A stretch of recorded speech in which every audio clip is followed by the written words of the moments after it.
Decatur police say they are doing their best to be transparent, but for many protesters in the city, that's not good enough. A city council work session earlier this week was abruptly ended after some protesters took over the discussion. 6 of them were arrested today. WAFF 48's Nick Ballinger spoke to some of those activists in Decatur. Nick, it's only been a week since Scott's death and protests are growing quickly.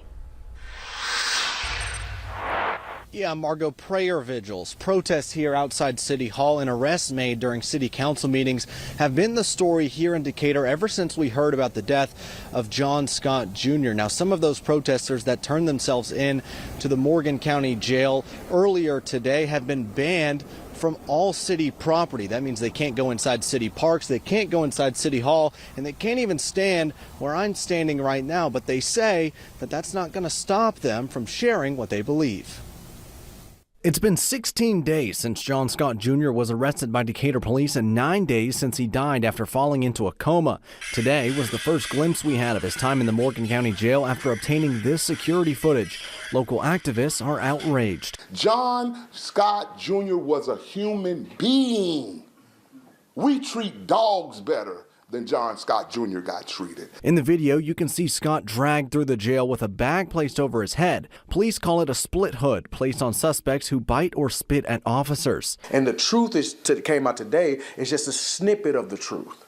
That of what actually happened to John Scott. I put in a request for the full surveillance footage from the jail on the day Scott died. I was told today that request had been denied.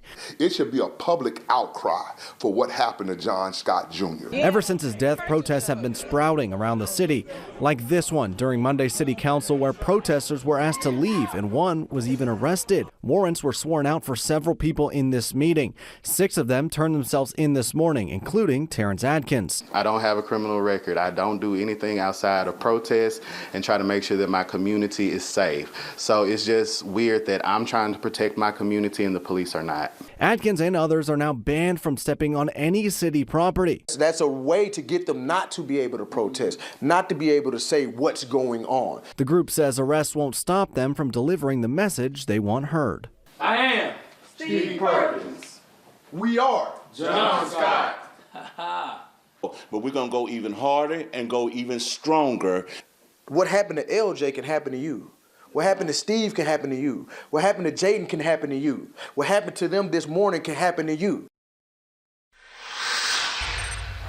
I reached out to Decatur police and Morgan County sheriffs, and a spokesperson from both told me that neither could comment because this is an active investigation. The Madison County Sheriff's Office has taken over this investigation, and we're told that it could be several more weeks before an autopsy is performed on LJ's body and we find out what truly killed him. Reporting live in Decatur, Nick Ballinger, 48 News, on your side.